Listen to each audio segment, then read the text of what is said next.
Sit up. Wait. Escape. Survive. Welcome to Black Box, a channel featuring excellent movie summaries aimed to help you save time. As a result, in this video, we will provide a detailed summary of the plot of the movie, The Girl Who Escaped, the Kara Robinson Story, 2023. Kara! A beautiful girl named Kara stays with her friend Jess in her house, but Jess wakes up to find that Kara is awake and waiting for her to wake up. We know that Jess's family is traveling, and she asked Kara to come because Jess is afraid to be alone. The two girls intend to spend the day at a famous lake in the city, and they eat breakfast quickly to spend all day at the lake. Kara then calls her mother, Deborah, to tell her that they are going to the lake and that she'll come home around 10 o'clock at night. Deborah asks her daughter if her boyfriend, Ryan, will be with them, but Kara says that he can't because he has a special training plan. It seems that Kara's parents are divorced, and she is currently living with her mother.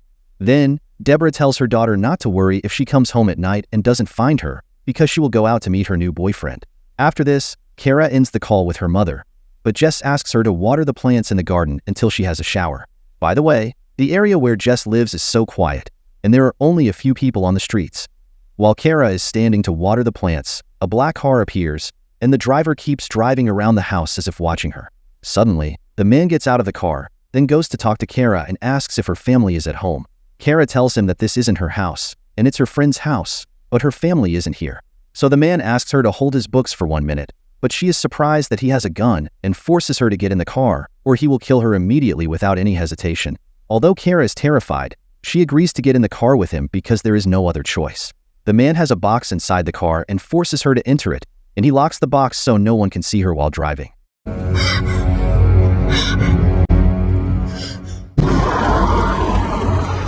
Shortly after, they reach a deserted area, and the man tells Kara that he'll tie her up so she can't move or make any sound until they arrive. Then, he leaves her and goes to get the tools from the car's trunk.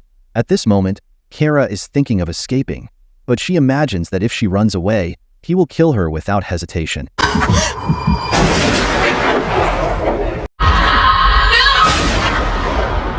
So Kara decides to stay in her place. The man ties her and closes her mouth, then drives the car. Meanwhile, Jess comes out of the bathroom and keeps looking for Kara in the whole house, but she is surprised that she isn't there and gets really worried. She decides to call Kara's mother and ask her if Kara talked to her, but Jess is surprised that Deborah doesn't know anything about Kara after that morning call. Deborah is worried when she knows that her daughter has disappeared, so she quickly talks to Ryan, Kara's boyfriend, but finds that the last thing he knows is that Kara was at her friend Jess's house. Then Deborah goes to Jess's house, and from there she calls Kara's father, whose name is Ron, but he says he also doesn't know anything about Kara. Ron lives about 5 hours away from them, but he reassures Deborah that he will come as soon as possible. After the call, Deborah calls the police and tells them everything that happened. However, the investigator sees that the matter is simple. He says that teenagers' behavior is always irresponsible, and that they do many things without thinking or taking permission from their parents. He guesses that Kara went to a friend of hers, or it is possible that she was upset and ran away from home, but says they will interrogate the neighbors. Maybe one of them saw something. Deborah objects to this because her daughter is a responsible person, and even if Kara went out without telling her, he should pay more attention to the matter and start searching for her. The investigator advises her to go and wait at home, as it is possible that Kara is trying to call her. Then, he leaves her and walks away. At this time, Kara arrives with the man at his home. He takes her to the bedroom and begins to tell her his rules. The most important rule is that she has to call him father, and she must ask his permission before doing anything, no matter how simple. He threatens her that he will remain holding his gun all the time, and if she tries to run away or do anything, he will kill her. Kara is so terrified of him that she doesn't even respond to him, but he forces her to answer his questions and asks about all the details of her life, such as her name, the name of her parents, and so on. It turns out that he doesn't know anything about her and randomly kidnapped her. He then orders her to sleep on the bed and starts raping her. Shortly after, he comes out to sit on the sofa and forces her to sit next to him. He starts talking to her, then asks her about her school and more details about her life. At this time, Kara decides to get to know him more and gather as much information as possible, as this may help her escape. So she tries to pretend that she feels comfortable with him. Kara begins to ask him about his life, where he comes from, and the name of the school he attended. He tells her that he didn't attend college because it was too expensive for him, but he joined the army and spent 9 years of his life in it. Then Kara notices that he has many animals, such as fish and parrots. He lets her go to watch them and says he loves the gray parrot the most. The man notices that she is afraid, but reassures her that he won't kill her. But as soon as he gets bored of her, he will allow her to leave. Then he threatens her that if she thinks of reporting him, he will hurt her, and people will keep seeing her as the girl who was raped all her life. After a while, Kara asks him to enter the bathroom and hopes that she will find a window there to escape from.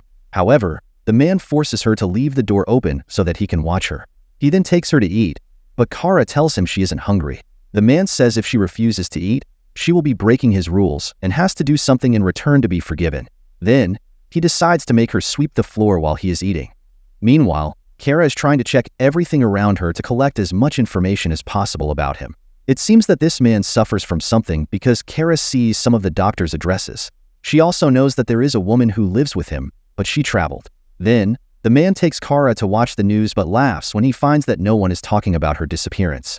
He says that it seems her family doesn't care about her in the first place, but Kara realizes that he is trying to make her sad with his words and doesn't respond to him. Meanwhile, the man wants to talk on the phone, so he puts Kara in a box so that she can't make any sound or ask for help from anyone.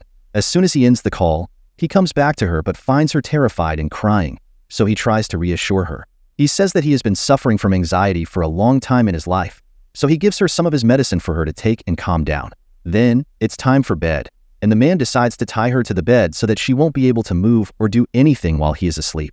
He also sleeps next to her on the same bed, and because of her tiredness, Kara falls asleep immediately. Meanwhile, Deborah begins to call all the people she knows to ask them if anyone has contacted Kara or knows her place. When she can't find anything, she decides to meet the head of the police station, whose name is Dale. There, she complains to the investigator that he doesn't care about her daughter's case. Deborah says that she spoke with all the neighbors, and one of them saw a black car approaching the house, but she says none of her daughter's friends owns a black car. Dale laughs and says that she certainly doesn't know all of her daughter's friends and tells her every teenager has secrets that he hides from his family. However, Deborah is sure that her daughter is in danger because she has never been away for so many hours without reassuring them. But Dale reassures her that he'll talk to the investigator to take more care of the matter. The next morning, Kara wakes up early to discover that the man is still asleep and knows that this is her only chance to escape. Kara tries to untie herself, and she succeeds in doing so in a short time. Then, she pulls towards the door of the apartment and goes out running.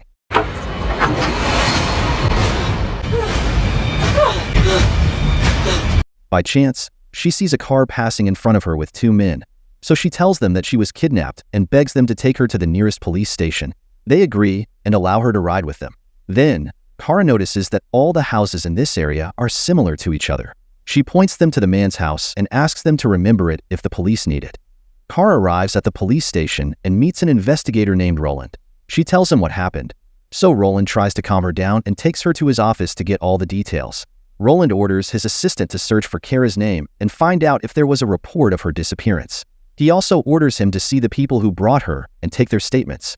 Another investigator called Bonnie enters, and she talks to the men who brought Kara here to find out the address where they found Kara, but they don't remember the house number of the man. Meanwhile, Kara tells Roland all that happened, but Bonnie intervenes and says that she contacted the nearby police stations and knows that Kara's mother reported her disappearance about 18 hours ago. Roland calls her mother to reassure her and gives Kara the phone to reassure her mother herself. Deborah collapses when she hears her daughter's voice and promises that she'll come to take her immediately. Then, Bonnie says that the two men don't remember the house number, so she suggests taking Kara and checking the area to recognize the house. Kara agrees and goes with them. There, she tries to remember any distinctive sign in the shape of the house from the outside, but she can't. Then, they find a worker who works in the area, and they get out of the car to talk to him. Kara tells him the man's details, and they ask him if he knows someone who lives there with these details. However, he says these are normal details, and many people have them. At this point, Kara says that the man covers all his windows and hangs a painting over the bed in the shape of a bear. He also has different kinds of animals in large numbers. Because of what she said, the worker can guess who the man is and tells them the house number. So, the officer asks for backup cars from the police to break into the house. As for Roland, he takes Kara back to the police station because it will be safer for her.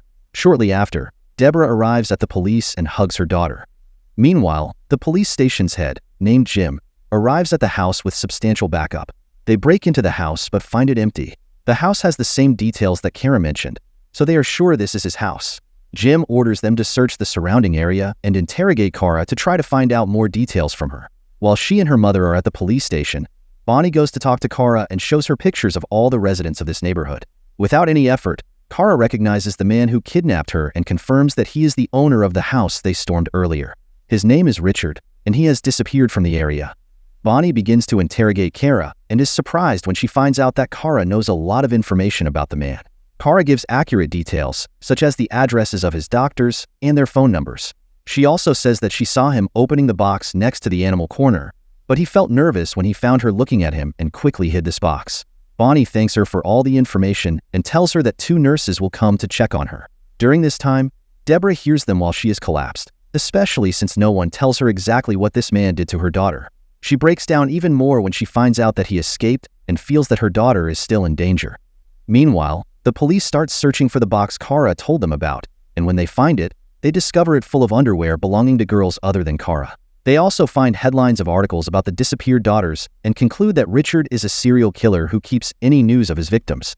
However, all of this is just suspicion, and they are still not sure of it. Jim orders communication with the police departments responsible for these girls' cases to gather everything about them. Then, they post Richard's photo everywhere and ask people to report him if they see him. The next day, Jim asks to meet Dale, the chief of the police station who was informed of Kara's disappearance, to gather as much information as possible. Jim tells him about 3 girls who disappeared before, whose names were found at Richard's house, but they are still missing and their bodies haven't been found. He says that Richard was kidnapping his victims, raping them until he got bored, then drowning them in the bathtub and throwing their corpses in any swamp. When the police found these bodies, they couldn't identify the culprit, but now they are sure they are dealing with a serial killer. While they are talking, Bonnie enters and says she investigated Richard and managed to reach his wife, Ashley, and his sister, Stephanie. However, Stephanie will give her statements the next day. Meanwhile, Kara finishes her medical examination and prepares to leave. Everyone waits to see her because they are very worried about her, but they are surprised that she is strong despite everything she went through.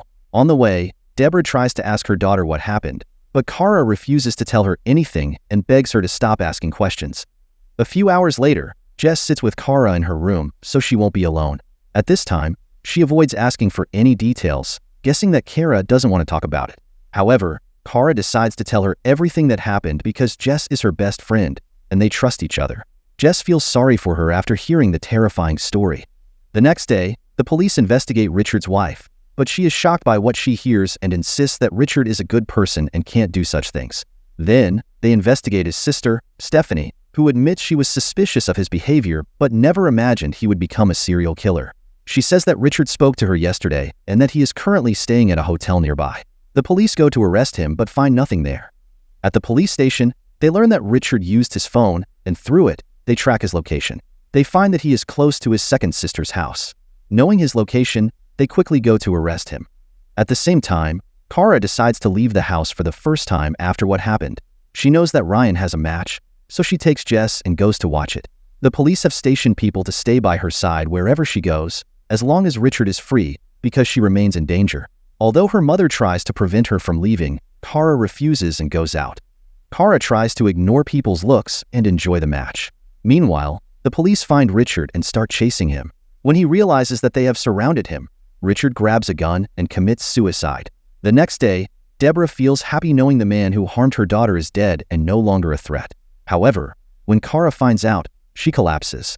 She realizes they knew from the previous day and didn't tell her, treating her like a child. Upset, she leaves her mother and goes to sit alone in front of the house. There, she is surprised when Jim comes to see her. Kara says she wanted to see Richard punished for his actions in court, but Jim sympathizes with her and expresses how proud he is of her. He apologizes for not informing her earlier about Richard's death and tells her that she is the bravest girl he has ever met. Because of her, the world is now rid of Richard's evil, and she saved many other girls who could have become his victims. Afterward, Kara asks Jim not to tell her family what Richard did to her, as she is worried about the shock it would cause them. Jim respects her decision and promises not to tell them anything. Later, Kara apologizes to her mother for shouting and asks her to move on because they can't change the past. Deborah apologizes for pressuring her and promises to let her make her own decisions. She decides to focus on the positive side, that her daughter is still alive and survived everything. And the movie ends. Make sure to subscribe and turn on notifications so you can watch more videos like this. Thank you for watching, and see you next time.